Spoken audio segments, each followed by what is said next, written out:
You're listening to DrachenPod, the official podcast of DrachenFest US. Please share, like, review, and subscribe to help our community of champions grow. Learn more and secure your tickets for this incredible experience today at DrachenFest.us.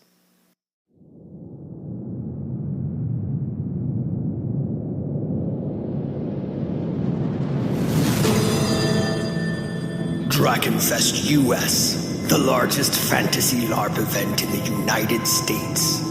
Each June, more than 1,200 attendees spend 4 days in Pennsylvania, role-playing fantasy characters engaged in immersive gameplay, experiencing stories, celebrations, battles, and medieval life. You have answered the call, and your adventure begins with this episode of DrachenPod. Welcome to DrachenPod, the official podcast of DrachenFest US. I'm your host, Ryan Fariselli. I'm the marketing coordinator. I'm Jason Hughes, the Limbus coordinator. And I'm Carie Varner. I'm the design lead for Limbus. And we are super excited today because we are continuing our exploration of all of the camps this week on our show. What camp are we talking to today? I don't know. I never look at the show notes. Red. Okay, great. Red. Yes, excellent. We're going to do some red shit. And today, that red shit is this podcast. Today, we're going to be talking to one of the refs who worked in Red Camp last year. His name's Taylor DuCray. And he is now, this year, on the assistant head ref team. So that's going to be really cool. So let's go see what he can tell us about the Red Dragon. Red.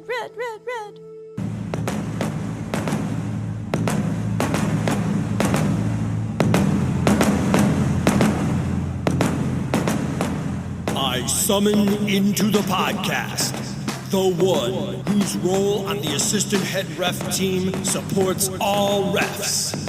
The one whose edgy 14-year-old self wore a cape. The one whose commitment to doing red shit helps Red Camp shine. I call forth DuCray.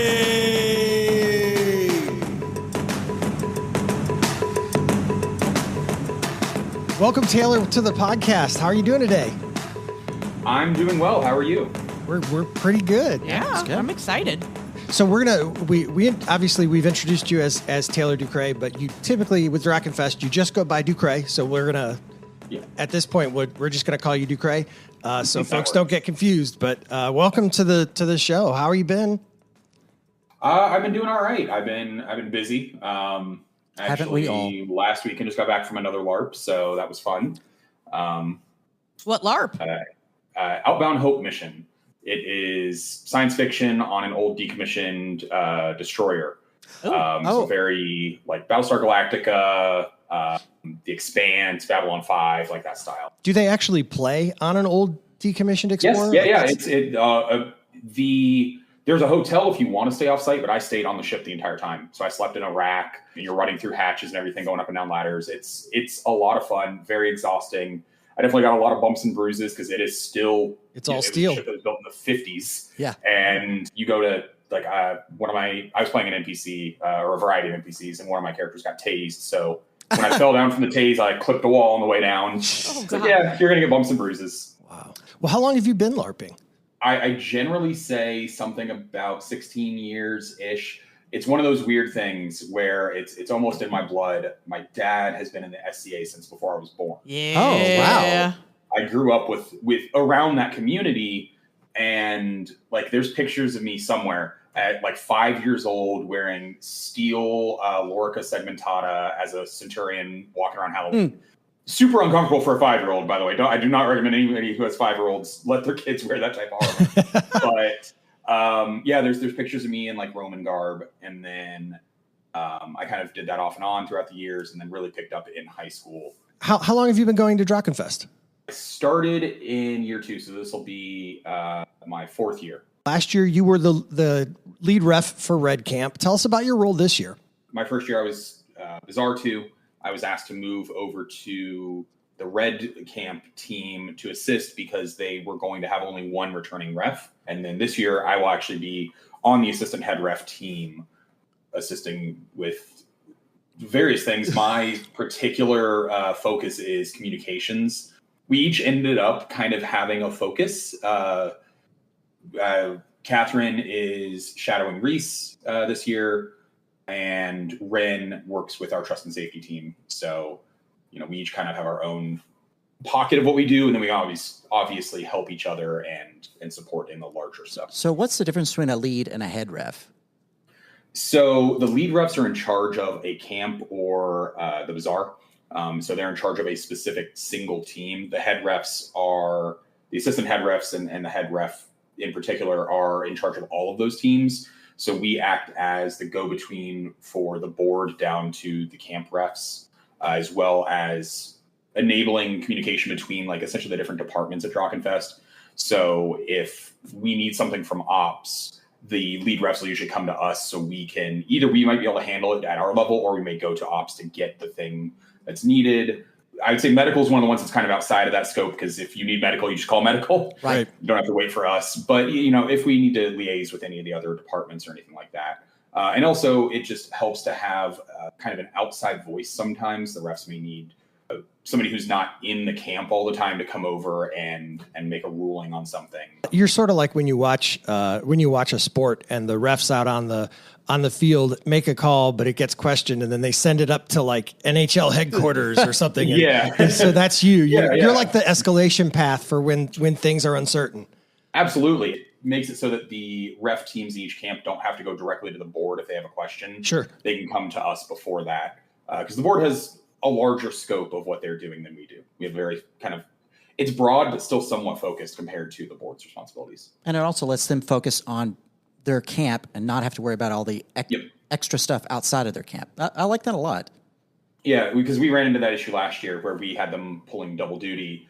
And so it was like, hey, I'm trying to assist with an issue in, say, Shadow Camp, for example. Sure. But I'm also still in charge of Red Camp.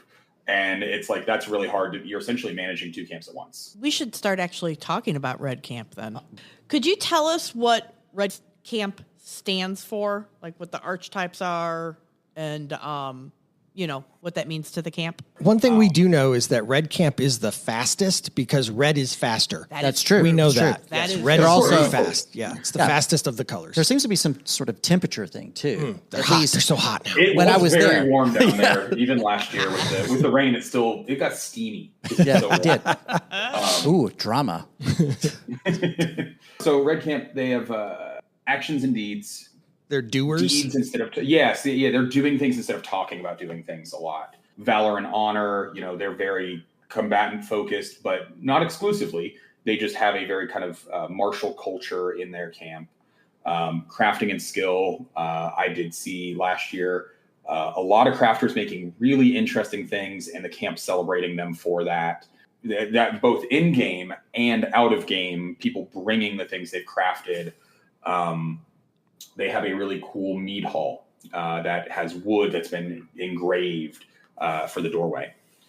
And then the last one is Fury, which is kind of the reckless anger that a lot of the characters embody. They have a lot of the kind of berserkers and barbarian style archetypes down there. I always think it is the camp of hands. Everything they do is about doing something. Yes. Whether that's building it or punching it or or getting it. Right. Whatever. Everything is about forward motion and doing and Absolutely. action. Yeah, and that's, if I remember right, that is the kind of portion of the cosmic cycle that they embody, is the motive force, moving, Right. change. Can you tell us some of the ways you've seen that embodied in some of the characters in the camp? I can think of a handful of different characters off the top of my head.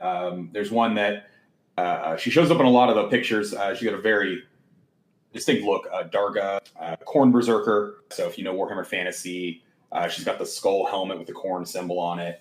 Really, really cool outfit. But she is absolutely one of the people you'll see out in the front of every fight.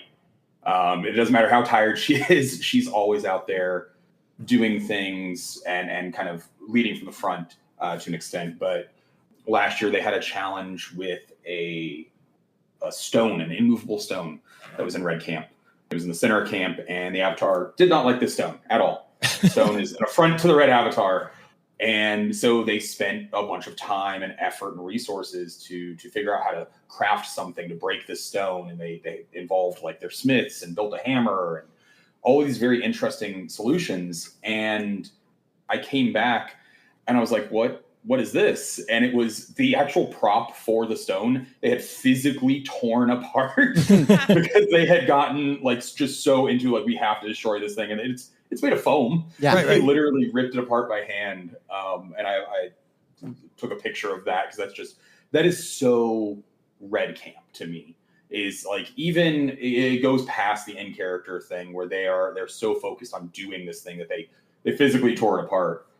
The crafters last year had a almost showcase of their crafting wares, like things they had made throughout the fest that they put together. And that was in the middle of the storm, or not in the middle of the storm, but just after the storm, I should say, because obviously last year we had the really bad rain.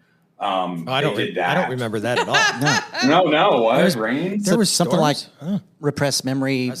I was in Limbus when it happened, and so I don't remember it. Yep, that's true. Well, and even with the rain, seeing the camp come together for that. Absolutely. You know, they came together. At one point, the wind is blowing portions of their wall back and forth.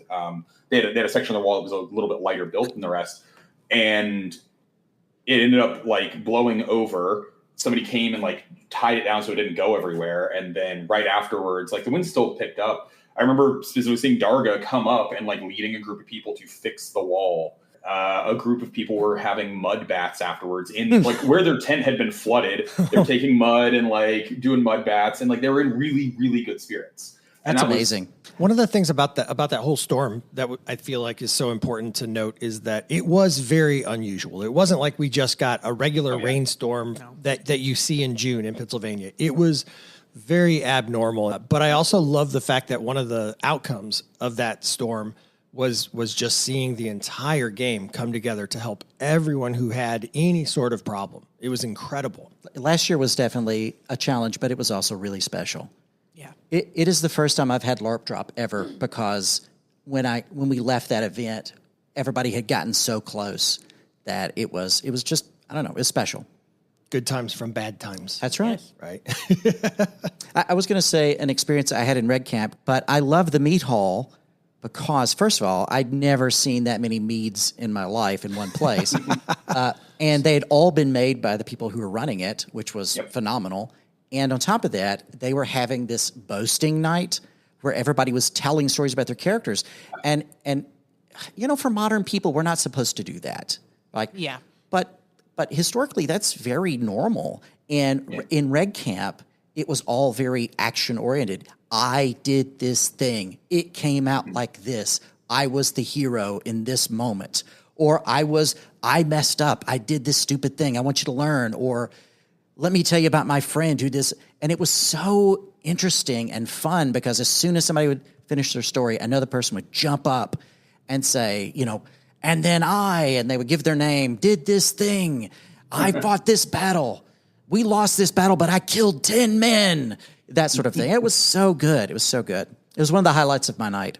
Do you know what the name of the mead hall is? So the mead hall in red, it's, I believe, pronounced Fearseld Mead Hall. It is a Norse word, and I'm not Norse, so is that a name? Bad, that's why. Fearseld, I want to say it translates to something, but I don't actually know the translation. Somebody that knows what that means, comment and let us know. Yeah, that'd be great. Hopefully the proprietors are listening and they can chime in. Maybe they'll love that. Maybe they'll send us a commercial. Ooh. Oh, yeah, that's right. We need to do that. That would be good. Well, we've heard a little about what the dragon's like. What's the avatar like? Tell us about the red avatar. He's so like a father almost to the camp in some ways. That's interesting. I know last year he had a bunch of food and spent a couple of hours, I believe, grilling for the camp. Wow. Just okay. Behind a grill, making like sausages and vegetables and all kinds of things. I just have this vision of a dragon like barbecue blowing fire. Here's your sausages, Red. I made a sausage for you. I don't know why, but apparently that's how the red dragon talks. Apparently, yeah. Hey, everybody, we're here about doing stuff. But yeah, he did that. One of the lines that he loves to use, and the camp responds very well to this is do red shit. Do red shit. Just do red shit. And I'll say it before they go march out to battle or before they go off on some quest or something like that. But it's it's one of those interesting things where it almost doesn't need explanation, at least to the members of the camp, right? They just understand what that means. We have a lot of folks who are listening to this podcast that are actually have never been to DrachenFest, or they're in the process of choosing their camp, which is one of the reasons why we're focusing on each of the camps. So for someone who knows very little about Red Camp, tell me what it means to do red shit. It goes back to the actions, not words. Acta non verba is actually the term used for that. But it's going out and living your character's life to the fullest and accomplishing things, right? It doesn't matter what your character's special interest or focus is, but going and doing that just with all of the energy and with all the heart that you can muster. And that could be going out and fighting and dying,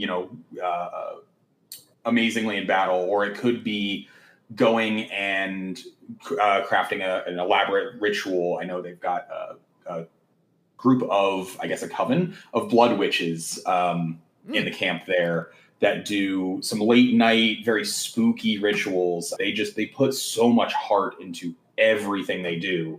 And that's doing red shit, is throwing yourself into it fully. I've met one of those witches for Limbus reasons, and they were spooky as hell.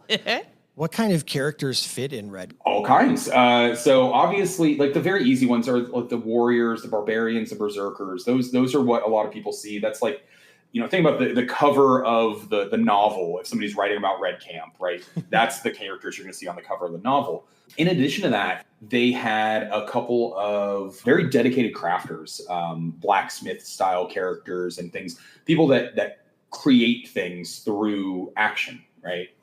Obviously, on the magic side, it tends to be more of the blood magic and things of a little bit of a darker tint, magic rituals to support the war effort. I believe they did last year. It was either last year or the year before. They did the Berserker ritual in Red Camp. And there's a group of berserkers that have a ritual, and they get some effects from that. And I believe they did that in Red Camp last year. I heard that the berserker ritual was they all stand around in a circle holding hands, and they all go, dun, dun, dun, dun, berserker. I mean, I would enjoy that. Right. Yeah. Yeah. What would be a character that, like, if I was new and I just thought Red Camp sounded cool, but my character wasn't quite as like loud and aggressive and like berserker, what would be an option for me? What could be something that was a little bit against type, even though I like the vibe, but I'm a little more introverted? I definitely think that there's obviously space for that in the camp, and characters like that. From examples that I've seen, they're alchemists who were kind of doing like not so much exploring, but like they were like scavengers, I guess is the best way to describe it, trying to gather the resources they need to craft potions to help people. They do have a number of surgeons in camp, right?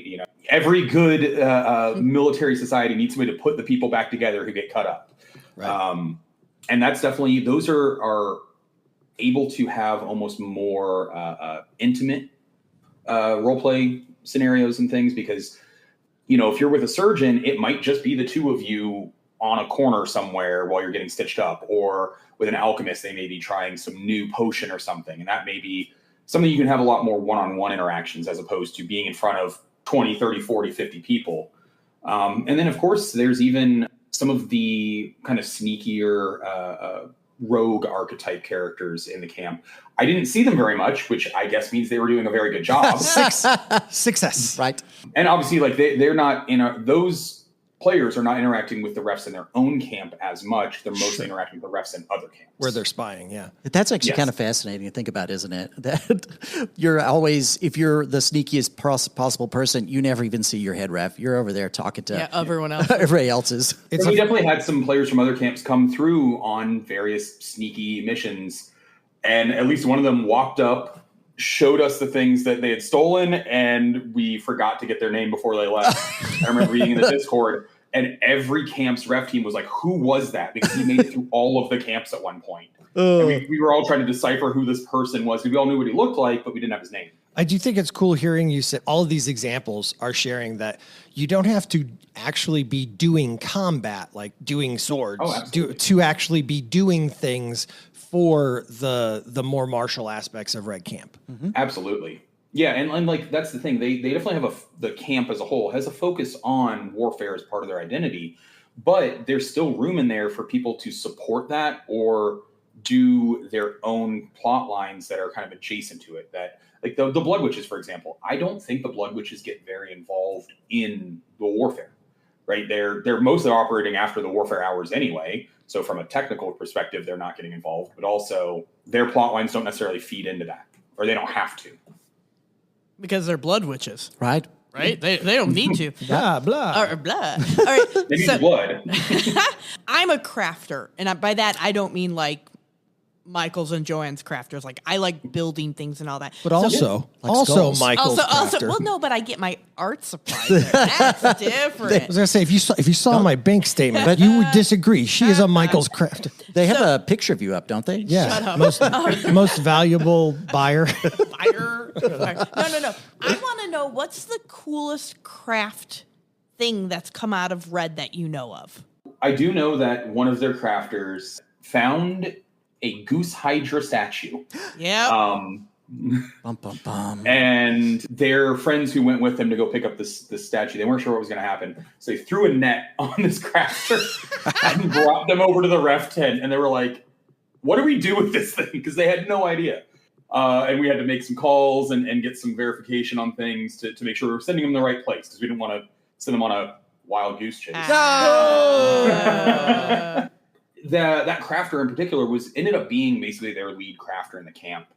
And, I definitely saw them repairing armor. I want to say they had gotten a siege engine at one point, and that crafter was working on the siege engine.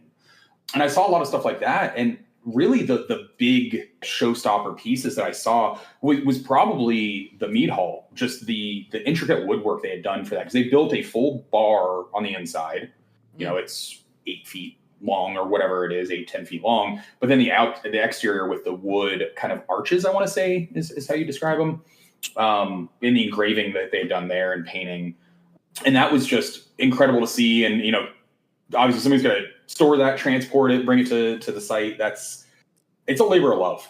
It did not feel like you were in a LARP tent when you went in. You felt like you were in a place, like a permanent location. It did not feel like a temporary location at all. Isn't that one of the coolest parts about DrachenFest, though, is the unexpected huge distance that folks go to make sure that, like, when you enter their role play space, you are stepping out of Pennsylvania and into a Drachenland location. It's 100% true. You see it in every camp, but that in particular did stand out in my mind about how cool it was. And I have a second thing that I want to bring up. But first, I need to paint a picture. With your Michael's gift card. With my Michael's gift card. No. So far, almost every camp we've talked to, I keep getting this vision of the Spider-Man where all the Spider-Mans are pointing at each other. Yeah. When the word necromancy is brought up. Oh, it's not us, right? It's not us. It's the other guys. And they all say which camp they think it is. Yeah. So, come on. What's going on? Is there necromancy in Red Camp? Is there necromancy in Red Camp? I will tell you, one of the funniest things I did see is that there was I won't name any names, but there was a camp trailer for one camp that had a necromancer from another camp in their trailer that had been misidentified or misattributed to that camp, which I thought was very funny to me. So did you recognize this person? Did you recognize the person had been misattributed? Like maybe you saw them I know regularly? Who the necromancer is, yes. I'm friends with the necromancer. Because they're in your camp? I mean... I'm friends with a lot of people in all camps. Oh, that's fair. That's fair, yeah.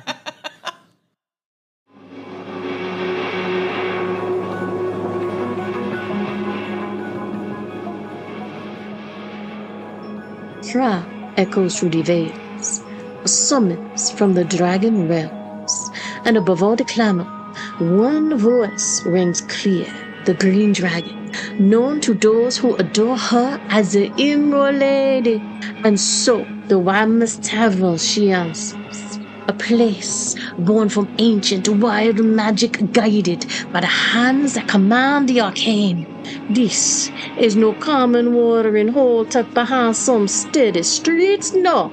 The wild mist, she lives, she breathes, she listens. And when the desperate or the daring call, she answers. Raw veins of magic from every realm cross through her walls, letting the tavern and her mistress slip through the veils of time and space. No, here you'll do more than eat and drink. You'll stumble upon things you never knew existed, things you lost, answers to riddles that haunt you, allies when you thought you'd stand alone, and a place in the world that only deals in blood and chaos. Here you will find sanctuary. Here you will find family.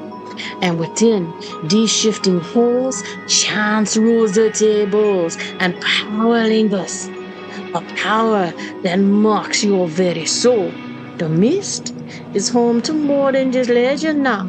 The dark fae queen, assassin, and blade master now guards those who cannot defend themselves. The bartender, the master of illusions, whose glamour draws seekers from every shadowed corner of the realm. Even the chef is no ordinary cook. He has tamed everything that walks, swims, or skulks in the darkest forest, lakes, and dungeons. But the white mist, you don't just find what you're looking for, no. You find what you need, even if you have no name for it yet. So, my darlings, welcome, welcome to the mist.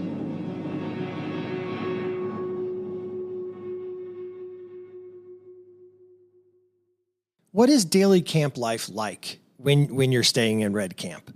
Both in and out of game. Like, what can people expect if they are staying with Red Camp? They do get up fairly early. I do recall at least one day where they marched out to go fight people as soon as they were allowed. So they were ready to go at 9 a.m., ready to leave the gate and check in with the refs and go, hey, we're going to attack this camp. And so like they will do early rising things if it's in the interest of their camp. I'd say the midday it ebbs and flows, right? They were sieged a bit last year. They went on some marches. You'd have people coming and going from the camp, go up to the bazaar, going to classes and things like that. And then in the evening, it's definitely more subdued. It's a laid back kind of evening. Some of the camps will make sure you don't have any weapons before you come in. I don't remember that happening in Red. And then obviously with the meat hall, and they had a small fire in the kind of courtyard area that people were gathering around. And most people were trying to stay undercover because it was still a little drizzling out. I think they'd had enough rain by that point. Sure. I'd say it starts very big and then kind of slows down as you get further into the day and into the evening and night. I've got a friend who was in Silver Camp last year, and he was complaining that he had to wake up like right at as soon as battle hour started because that damn Red Camp might come siege us. We have to wake up enough people in case he says, and I sat around waiting just in case for like an hour. Yeah, and they absolutely will. Last year, it wasn't their early morning, attack raid, but they did a big circle and they attacked like 3 camps in a row before they came home. Wow. It was just wild. go make sure everybody's awake. They're just being kind. Yeah, that's right. It's good. It's good. What are the in-game internal politics like at Red Camp? Is there anything unique about their organizational leadership structure within the camp or anything like that you'd like to share? I know last year we ended up interacting with a couple of the leaders more than others, right? The champions don't really come and interact with the refs very much because they don't necessarily need to, right? They're able to handle most of their things without ref assistance. But we definitely got the counselor and the general who came by quite a few times. And like the counselor was 100% advocating for their camp. Even to the refs, right? Because we had some calls we had to make that were not the most popular, but they were in everybody's best interest. And the counselor was coming to let us know out of play the morale and the mindset of the camp. And so they were pulling double duty in that way, where they were working in play to help people with quests and things like that, and then out of play, making sure that morale was still up, especially last year. And then obviously the general came by, quite a few times. Anytime they're marching out, the general's coming by to let us know and getting their troops rallied and motivated in camp. I want to say at one point they were having wrestling matches in the mud, and the general was in there. I think somebody wrestled the Avatar at one point. They're organized when they need to be, but they also can cut loose and be a little chaotic and a little rambunctious from the camp leadership perspective. And then obviously, like, the Spy Master, again, I don't think I saw the Spy Master. He was out spying. Yeah, they were out busy doing whatever they needed to do, other camps. But yeah, we didn't really see them very much. Well done, spies. It feels like a very DrachenFest thing that when you said the counselor came up and was talking to you about, like, hey, this is the out-of-game thing that the camp is feeling. So at other games I've played at, that might have felt kind of antagonistic. What was it like? There was definitely some rough edges. I'm not going to lie. If morale is down, somebody's upset. Yeah. As refs, we are aware that that's going to be the case, right? Some stuff was outside of our control. Some stuff were calls that we were either we made on our own or may have come down from higher up, usually safety related. And at one point, the Red Camp wanted to go siege Silver. Well, Silver had a structural issue with their gate after the winds. Mm-hmm. And so we had to tell them, no, you have to go somewhere else. Like, Silver is not allowed to be sieged until we get a safety assessment on that gate, basically. I would say nobody was intentionally antagonistic. Nobody was mad at us. They may have disagreed with why we made calls, but generally once you explain it to the player, they're very reasonable once they understand, like, oh, okay, that makes sense. I didn't have that full picture. As our camp ref, how do you adjust? What do you do when you get the feeling like, okay, folks are a little frustrated or being discouraged right now? Like, what kinds of actions are you able to take to address that? We definitely keep our finger on the pulse when it comes to, like, camp morale. We may not have 100% accurate assessment all the time. We do try and keep an eye on it, especially if there's been some big event that may have affected it one way or the other. We have our in-game refs that we're able to kind of pull aside and be like, hey, camp morale is really low because of the rain and somebody's tent got flooded. We'll workshop some ideas or something, and then they'll go back out into the courtyard, and the Avatar or the second or somebody will get their players out and rallied up and energized and motivated. I know specifically last year when we were worried about people not eating, not intentional or anything, but like people forget to eat, they get busy.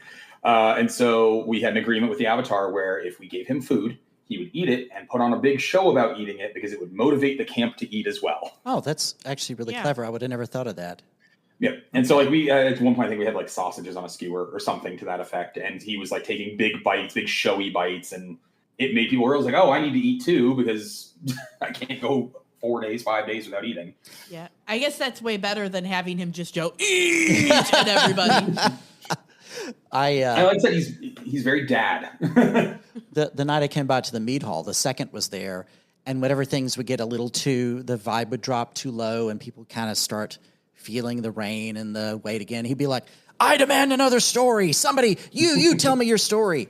And it would cheer up the whole room again. Everybody would be cheering and applauding again. And you could tell the work and the love that the Red team puts into their camp. Absolutely. And I'd say the Avatar and the second have a very almost subconscious understanding of what that camp needs. Mm-hmm. And they may not see everything, right? If they just got back from a shower or something, they may not know that like something just happened, but as soon as we tell them, they'll jump on that.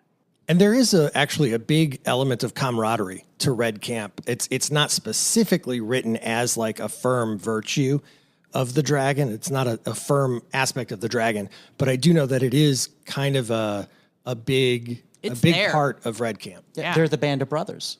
Yeah, absolutely. I think that they very much are like found family, I think is probably the way to describe it, right? They will come together, do things that need doing, overcome obstacles, maybe create challenges for other camps, however you look at it, but they very much do it as a team. I very rarely saw one individual going off to do a thing or one individual being the person for anything. It was almost always, maybe there's a general, but the general also has 3 or 4 lieutenants, and then they're getting the 20, 30, 40 fighters, whatever it is, or the crafters. There was a lead crafter, but they had a team of crafters they were working with, and they very much spread that around. It was never, oh, I'm the best. It's, we're the best. Can you give any advice to a new person to DrachenFest or considering a character for Red Camp? Like how can somebody really fall in love with Red? What kind of advice would you give? Do Red shit, right? Throw yourself into the deep end and embrace the kind of weird family aspect that they've got going on there. You will get so much out of the camp if you give your heart to it. I think if you are genuine in whatever you do, whatever you choose to do, whatever aspect of the camp you choose to embody, and then that's another thing is you can embody one of 4 aspects. You don't have to embody all 4. So if one of them really speaks to you, dive deep on that and go forth, and you will have a great time, and the camp will embrace that. How can players get involved with Red Camp before and then at the event, actually? Beforehand, they do have an unofficial camp Discord, as I think all of the camps do at this point. But you can definitely get involved that way beforehand, and then at site, once you get there, I believe Red Camp will have their own in-house build team this year. Last year, it was like 2 people. And so they ended up asking some of the other camps for help before game on just to get some things put up. But this year, they should have more. So if you are able to work something out with them and you show up on, say, Monday or Tuesday and assist with putting the camp together, obviously, they're going to love the assistance, but also it definitely lets you meet the people that you're going to be playing with and develop those relationships early so that when opening ceremonies happens, you've already got some established background between you and them. And yeah, your characters may not know each other, but at least you're friendly with the player behind the character, and that makes it a little bit easier. And they'd be able to and then from there, it's just jumping in, volunteering for things, and people will 100% support and love that. And if somebody wants to join that build team, they should reach out on the unofficial Discord to the camp coordinator. Yes, the camp coordinator, I believe, is Lind still. That's who the camp coordinator was last year, and I believe they're doing it again this year. If they have slots available on the build team, or if you would need to come during the normal early arrival and then assist. I have one final question for you. All right. This may be the most important question you answer. It's the most important to me. Right? Can you tell us about your very first LARP character? Especially if it's really bad. Oh. Please be embarrassing. So I definitely, I wouldn't count my SCA persona, my early SCA persona. That's fair. It was various random Roman kid, but I think it was a Vampire the Masquerade character that I made at like 14, which I was a edgy 14-year-old like most of us were. I think it was a La Sombra. Which, for people who don't know, Vampire the Masquerade are the vampires that manipulate the shadows. And they are the edgiest of vampires. Oh, they're very. I mean, vampires are already edgy. They're even edgier. Yeah.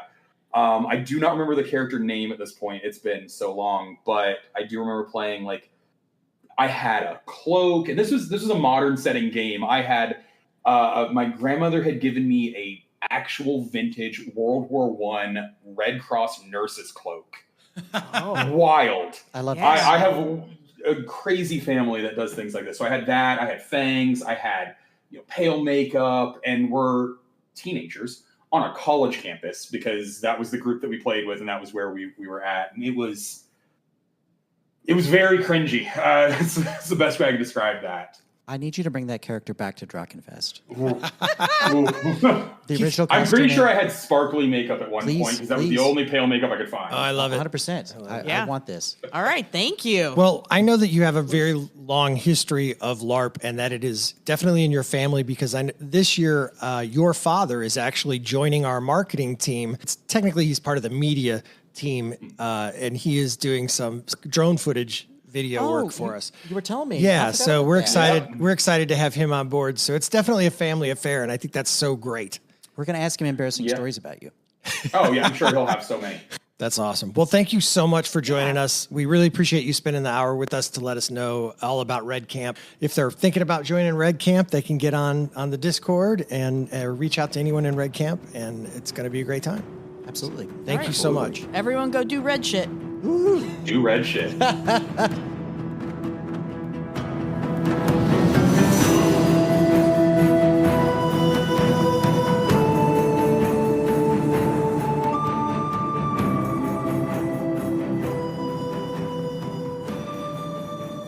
That was pretty great, huh?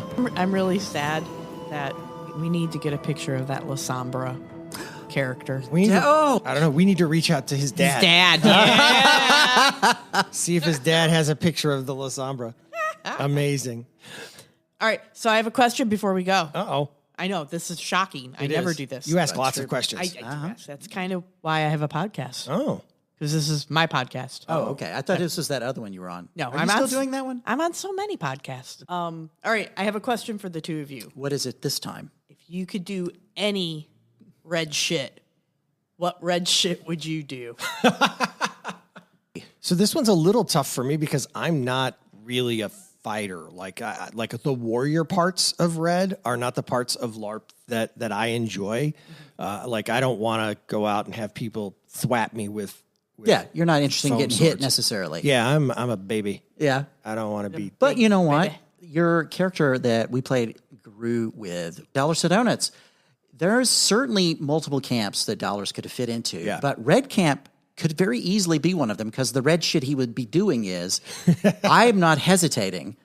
Oh, action? Thought. No, that's somebody else. This warehouse needs to be burned down. Just do it. Just do it. Just burn this warehouse down. Yeah. And I think that Yeah. Dollars could have been a really good fit for Red just because it was no hesitation, always acting, always moving forward, relentlessly. Yeah, Murdering. He was the kind of well, sometimes he was definitely the kind of character that while everyone else was still discussing whether or not to do it, he would just quietly slip out the back and go handle it. Right? Yeah. Yep. And I think that could be a very good red shit character. Yeah. I could see that.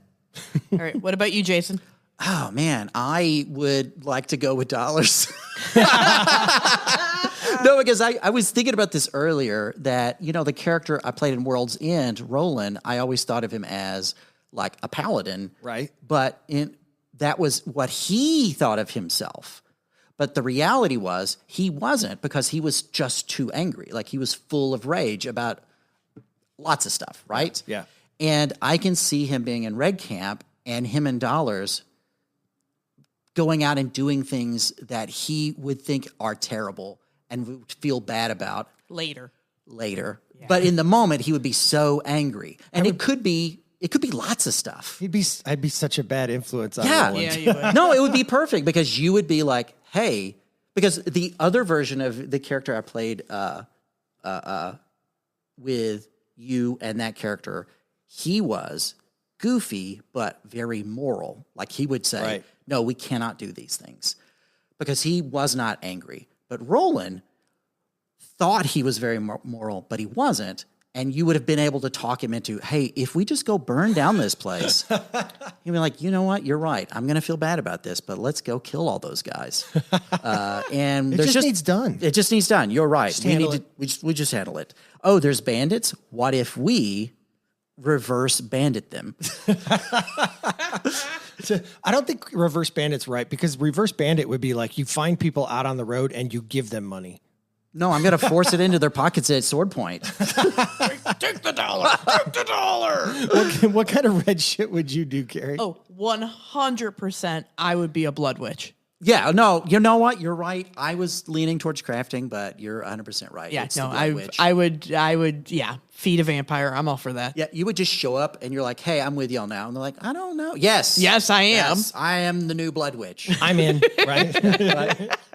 Once again, thanks to DuCray for joining us. Thank you to everybody for listening. I hope that you've come to know Red Camp a little bit more. And if you want to become involved with Red Camp with your character, you can obviously join their Discord or you can, Do red shit. Just do red shit. Go Yeah. do red Just shit. do it. Yeah. Until next time, for me and Carie and Jason, we will see you in June.